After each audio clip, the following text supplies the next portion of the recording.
Nous allons consacrer notre émission d'aujourd'hui à la célébration de la biodiversité et la protection de notre maison commune qui est la Terre. Pour en parler, nous allons revenir sur les activités de cette célébration organisée du 22 mai, journée de cette fête, et le 23, par l'initiative interreligieuse pour les forêts tropicales, IRI en sigle. La Journée internationale de la biodiversité, fêtée le 22 mai de chaque année, a été célébrée avec faste en République démocratique du Congo par les confessions religieuses réunies au sein de l'IRI RDC dans la cathédrale protestante de Kinshasa. La cérémonie œcuménique du 22 et le symposium du 23 mai ont constitué un cadre d'appel à l'action visant à encourager les gouvernements, les peuples autochtones et les communautés locales, les organisations non gouvernementales, les législateurs, les entreprises et les particuliers à mettre en évidence les moyens par lesquels ils soutiennent la mise en œuvre d'une politique responsable sur la protection de la nature et des peuples qui en dépendent. Forêt vivante, peuple émergent est le thème sur lequel se sont déroulées ces assises. Les chefs religieux et leurs fidèles se sont rencontrés dans la cathédrale protestante dans l'objectif de célébrer la création, donc la biodiversité. Une façon pour les confessions religieuses de s'engager à préserver ce don de Dieu dont le scandale est découvert en RD Congo. Le révérend Mathieu, qui a présenté l'IRI, a profité de l'occasion pour inviter les participants sur cette question d'actualité. Au courant de cet événement, comme l'a si bien présenté les présidents de l'ECC, nous avons cette responsabilité de sensibiliser, de conscientiser le grand public qui est constitué de nos fidèles, du président de la République jusqu'au bas de l'échelle. Et en RDC, il n'y a pas de doute de confirmer que plus de 98% des gens croient. Nous avons cette charge de mobiliser le nôtre pour qu'on puisse lutter contre la déforestation. Parce qu'en luttant contre la déforestation, on est en train de protéger la biodiversité. La cérémonie s'est déclarée ouverte par le mot de bienvenue du premier vice-président de l'Église du Christ au Congo, qui a remercié les différentes confessions religieuses d'avoir mobilisé leur communauté afin de participer à cette activité de sensibilisation pour l'urgence de la protection de la biodiversité, don de Dieu pour l'homme.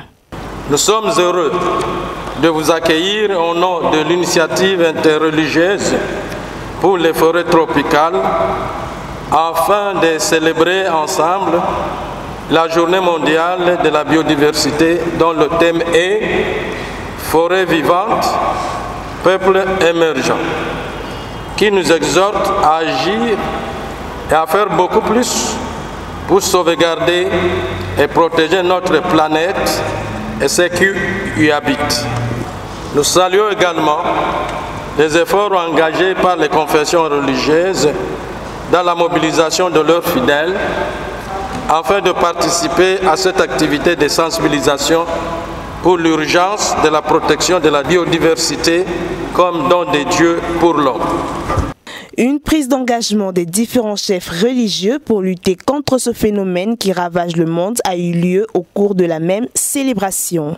La SENCO, par le biais de son président Monseigneur Outembi, réitère l'engagement de l'Église catholique pour la préservation de la biodiversité à travers sa commission des ressources naturelles, CERN en sigle. La Conférence épiscopale nationale du Congo, en créant la Commission épiscopale des ressources naturelles, CERN en sigle, le 7 juillet 2007, et qui depuis 2017 travaille comme une association sans but lucratif, s'engage pour l'avènement des Congos où les ressources naturelles et leur exploitation contribuent au développement des Congolaises et Congolais et à l'équilibre de l'environnement. Nous avons la joie de vous présenter à quelques lignes les réalisations, les défis à relever et les orientations pastorales en perspective dans ces domaines. Nous avons réalisé des activités à impact visible dans la formation de la population, l'influence des lois et des politiques, les études et les plaidoyers, l'accompagnement des populations dont les droits ont été violés. Le président de la SENCO a continué son argumentation en donnant la politique de la SENCO concernant la lutte contre la déforestation. Pour Monseigneur le prélat de Kisangani, l'Église ne peut pas rester en marge dès lors que notre maison commune brûle. Et aujourd'hui, les chefs des confessions religieuses et les chefs coutumiers se sont retrouvés ensemble dans la cathédrale du centenaire de l'Église protestante pour proclamer leur foi. La foi à la biodiversité, la foi à la protection de notre maison commune qui semble brûler. Les manifestations sont là, les réchauffements climatiques, les perturbations climatiques de tous ordres. Nous les faisons déjà et nous les ferons davantage à travers les médias parce que nos organisations communautaires, nos organisations religieuses ont aussi les services de communication des médias. Et tous ces services seront mis à contribution pour faire les plaidoyers, pour passer le message le plus loin possible afin que tout le monde se mobilise comme c'est l'homme pour défendre vraiment la cause de notre planète à travers la préservation des forêts, à travers la préservation de tout ce qui peut concourir à la protection de la vie. La crise climatique affecte la biodiversité. Les forêts jouent un rôle important dans la vie de millions de croyants qui en dépendent. Ceci constitue aussi le message de sensibilisation ressorti lors des actes d'engagement pris en cette occasion pour d'autres confessions religieuses présentes. Les musulmans, la foi Baha'i, l'Église du Christ au Congo et l'autorité traditionnelle. L'engagement de la foi Baha'i en faveur de la biodiversité ne relève pas d'une simple opportunité. Il est profondément ancré dans ses principes fondateurs qui promeuvent l'unité et la justice dans le monde. Ces principes nous guident non seulement dans notre vie spirituelle, mais aussi dans notre engagement social et environnemental. En République démocratique du Congo, dans des centaines de quartiers et villages, les Baha'i et leurs amis se mobilisent pour contribuer au développement de leur communauté. Ils cherchent à approfondir leur compréhension des enseignements de Baha'u'llah, le fondateur de la foi Baha'i, et à les appliquer aux besoins de leur société. Ils œuvrent pour la prospérité de tous, reconnaissant que le bien-être des individus dépend du bien-être de la société dans son ensemble. Face aux défis auxquels la nation congolaise est confrontée, y compris ceux liés à la protection de la biodiversité, les Baha'i et leurs amis engagés dans le développement de la société ne cherchent pas à offrir des solutions temporaires aux problèmes actuels. À travers des initiatives issues de la consultation, ils établissent des processus constructifs à long terme, se déroulant sur plusieurs générations et mis en œuvre dans chaque partie du pays. Il s'agit ici de parler de l'engagement de l'autorité coutumière face à cette dégradation que connaissent actuellement l'univers. L'arbre, c'est la vie. L'arbre, c'est la pharmacie. L'arbre, c'est la solution non seulement au recadrage climatique, mais même aux solutions à nos érosions qui envahissent nos entités. Mais notre engagement, c'est que tous ensemble, que nous puissions autour de tous ces projets, non seulement réguler la consommation, de ce qui est dans la déforestation, mais plutôt renforcer dans les différents projets de réforestation afin d'équilibrer ces climats attendus de tous. Pour la cause de la biodiversité, les églises membres de la plateforme des confessions religieuses de la RDC s'engagent pour une confession verte. 1.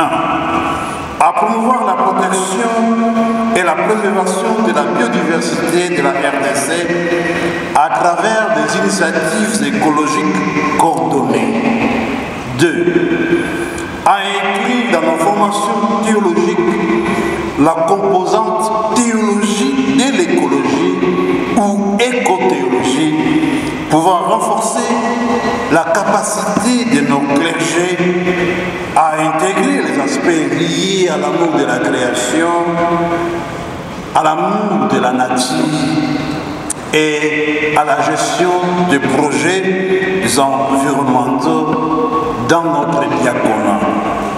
3. Amener un plaidoyer auprès du gouvernement pour considérer et capitaliser les efforts fournis par les églises en matière de protection de l'environnement, mais surtout que le gouvernement de la RDC considère la perte de la biodiversité et la déforestation comme une agression immédiate.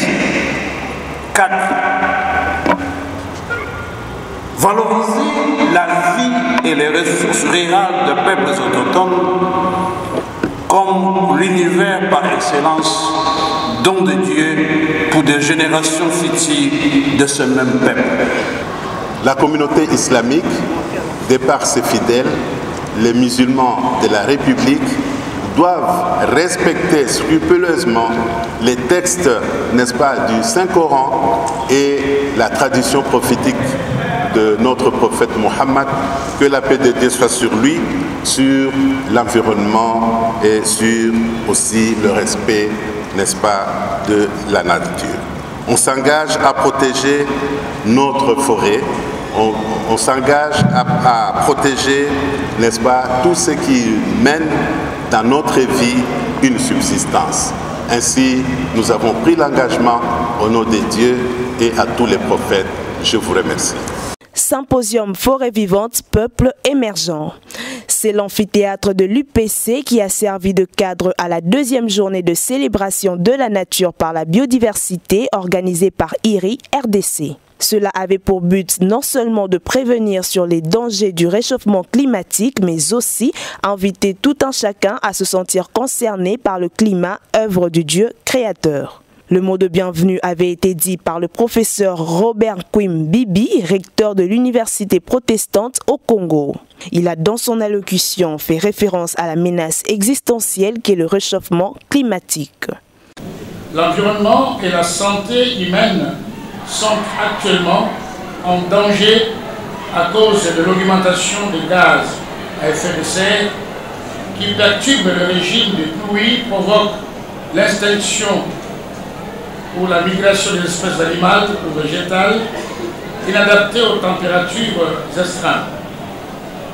La sauvegarde de la création défraye la chronique des médias et des publications scientifiques. Compte tenu de ce que je viens de dire, le symposium de ce jour est d'une importance capitale. Et l'Université protestante au Congo, en abritant ce symposium, se met à la disposition des autres universités centres de recherche afin de matérialiser la plateforme de dialogue et de coopération scientifique interreligieuse et interuniversitaire. Tout en espérant que les travaux du symposium Forêt vivante, peuple émergent de ces jours seront couronnés de succès, au nom de la communauté de l'Université protestante de Congo, je vous souhaite la cordiale bienvenue et je vous remercie. La journée s'explose avec des interventions des éminents professeurs. Déjà avec le discours inaugural, on peut constater le niveau des animateurs. Ici, le professeur Anderson Mémé rappelle l'appartenance de la terre dans la théorie de la création. Si la théologie de la création touche tout le créé par Dieu, la terre et tout ce qui la contient d'une manière générale, c'est qu'on appelle aussi la biodiversité. Ici, il est constaté que la thématique de ces symposiums a mis en exergue la forêt vivante au cadre de conservation de cette biodiversité. Ce qui suppose l'importance des forêts pour l'humanité, ce qui suppose l'obligation de les protéger, ce qui suppose aussi le rôle de l'humain dans cette protection, ainsi les bénéfices qu'il devra en tirer. Par conséquent, la déforestation et la réduction de la couverture forestière provoquée par l'action humaine ou les processus naturels. Les causes humaines peuvent inclure l'exploitation forestière pour la vente du bois et les défrichages de la terre, y compris par le brûlage de la forêt et des arbustes. Le professeur Kabasele recommande à l'Église de plaider pour que la RDC se dote d'un satellite pour surveiller ses forêts, reforester les provinces du centre et du sud du pays, préserver les provinces forestières après avoir démontré le risque que court la planète. Le satellite reste le merveille du laboratoire que nous devons avoir. Et je supplie ici la Saint-Faux et les CC et l'Église musulmane, vu leur poids politique, à influencer le pouvoir en place pour doter les Congo d'un satellite. Nous sommes les derniers. Congo-Brazza l'aura l'année prochaine. Burkina Faso là, l'Angola là, le Maroc n'en parlons pas, le Mali. Je me demande pourquoi nous traînons. Car sans satellite, pas des emplois, pas la protection de la biodiversité, on est aveugle. Et vous allez comprendre, plus je vais avancer. Un jeu de questions-réponses face à un panel composé de Monseigneur Donatien Cholet, secrétaire général de la SENCO, pasteur Eric Senga de l'ECC, pasteur Mathieu de l'IRI et des professeurs de l'UPC a été organisé à la fin du symposium. Ces deux rencontres hautes en couleur d'une réussite incontestable est l'une des activités phares prévues par le calendrier de l'IRI pour l'exercice 2024, comme souligne le professeur facilitateur de cette plateforme environnementale. Oui, personnellement, je dirais que c'est une réussite. Les 2 jours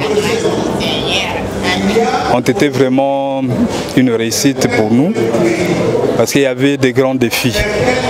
Pour la célébration, le grand défi c'était avoir toutes les confessions religieuses en termes de leadership avec nous.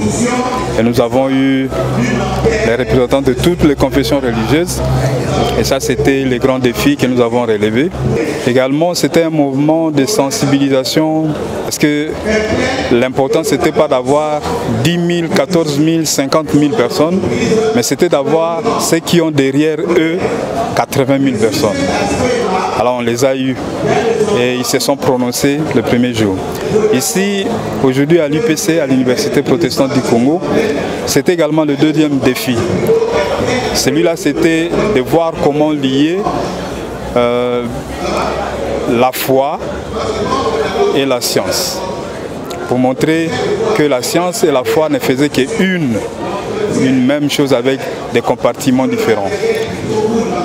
Nous estimons que nous avons pu prouver ça et nous avons vu que les théologiens et les autres scientifiques se sont accordés pour montrer que, en tout cas, la création elle est de Dieu et c'est Dieu qui est au contrôle de sa création et c'est Dieu qui arrange les choses que nous voyons. Les confessions religieuses, autorités coutumières se sont engagées à promouvoir les valeurs communes autour de la préservation de la biodiversité. Une façon de lancer un message aux fidèles pour la préservation de la création. La série d'activités sur la biodiversité sera clôturée par une soirée de gala le mois prochain.